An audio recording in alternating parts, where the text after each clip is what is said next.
Hey, so I'm going to record this real quick for class on Thursday the 24th if you weren't here. So we are on Canvas. If you're a junior, I think we're just going to go over juniors today. Seniors, we can catch up tomorrow. Go ahead and check out. This is assuming you've done Wednesdays. So actually, let's go back and go over what you should have done on Wednesday.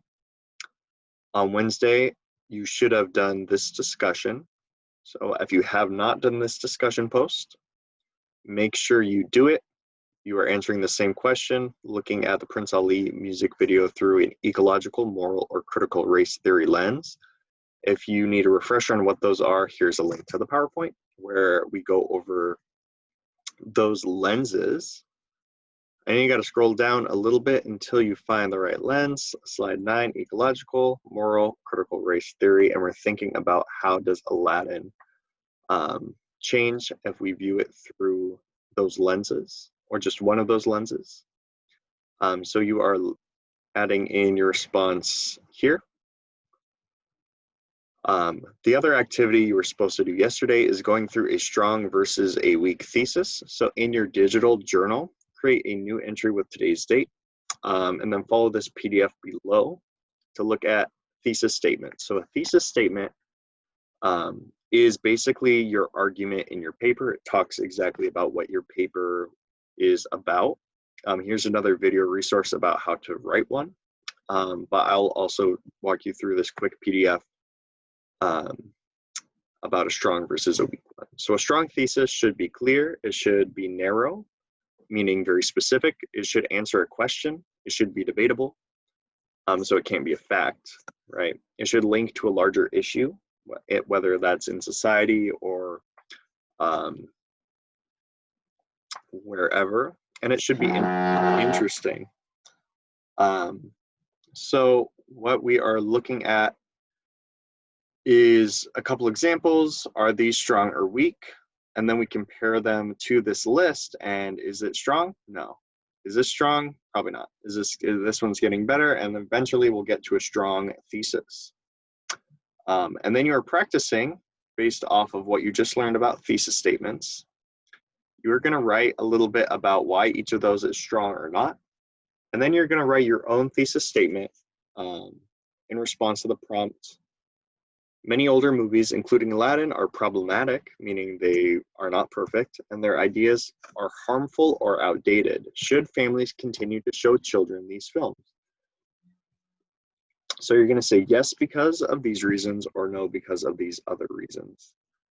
So real quick, that'll catch us up to today. My wife is texting me, so I will tell her I'm recording video.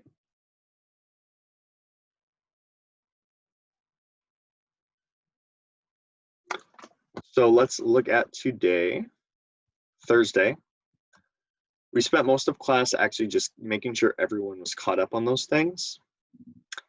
We kind of forgot to do these, so don't worry too much about those. And then we're going over 3 new lenses. So you want to take notes on these 3 new lenses.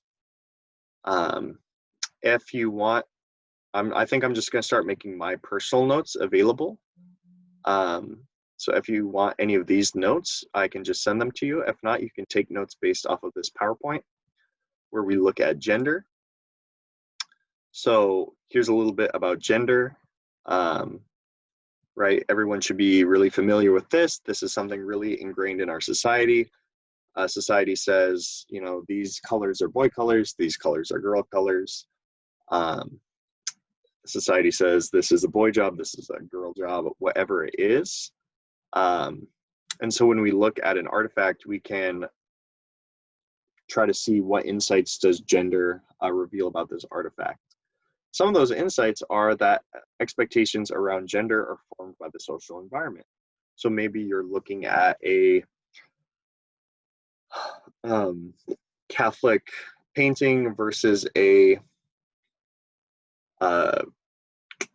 Viking artifact, and maybe you, in the Catholic painting, you see that women wear these very specific outfits, where maybe if you're looking at a Viking tapestry, you're seeing that the women and the men are dressed very similarly. So that says maybe something about the society and the rules they have around gender. Another possible insight is that breaking gender norms often leads to backlash from in-power groups.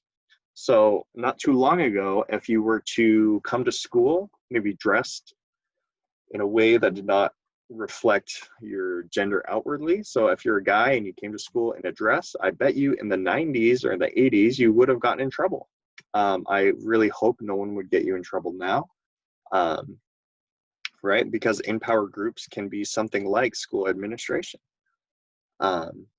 So gender leads into this next one, sexuality and queer theory lenses. Remember, queer theory is an ameliorated term, meaning that it has been reclaimed by that community, and is actually a discipline you can study. So the central question being, what do norms or the shifting of norms in terms of sexuality reveal about this artifact? So that could be something like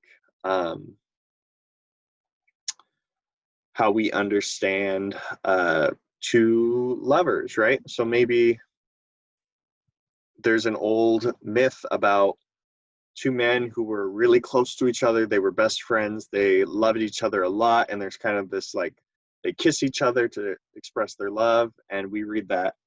And you could read it and just like, oh, wow, they're really close. And like maybe in that culture, like men can kiss each other and it's not sexual. Or maybe you put on a different lens and you go, okay, if they were lovers, how does that change how we understand this artifact, right? And that could be something like if you're looking at the Greeks, or if you're looking maybe at the relationship between David and Jonathan in the Bible. Some other possible insights could be sexuality throughout human history has always been non-binary despite socialized norms. Google that term binary, right? Two sides, but we know that it exists on a spectrum. If you watch Legend of Korra TV show, she starts out dating a couple guys, but by the end she dates a girl. So you realize, whoa, people can change. It's not one or the other. It's maybe both. Maybe it's somewhere along the line. Another insight is someone who doesn't fall into heteronormative expectations experiences the world in unique and valid ways.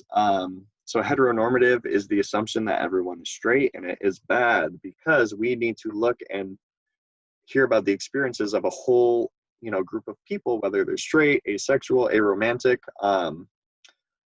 bisexual, any combination, non-binary, and read about their experiences to learn more about how the world works. Read, create media consumed by them, whether it's art or television or any other thing. So an example of this would be like the TV show Schitt's Creek, which just won a ton of Emmys for their actors. But there are a couple characters, David in particular, who when you follow his story, you get to learn a lot about different kinds of people. Last one, Marxist lens. So when we talk about a Marxist lens, we are talking about money, but not the rich and not the poor. We are talking about that gap in between. So what does the gap between the rich and the poor tell us about this artifact or help us understand? It could be something like,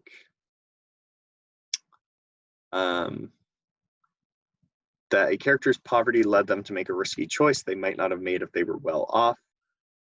For example, any story about immigration could be through this lens, right? How the wealth gap caused people to move. And that might lead into another insight, is the hopes of gaining wealth moves families around the world, right? We talk about the settling of colonists in the Americas.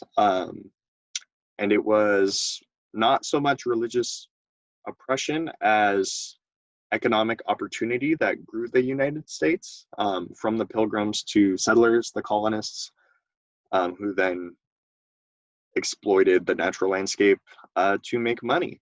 And that moved a heck of a lot of people here to the United States, and at some point probably moved our own families here. And if you're Indigenous, right, then you have a whole other view of that. So hopefully this is helpful. Just a real quick video if you were not here. Let me know if you have other questions. All the best. Good luck. I appreciate you.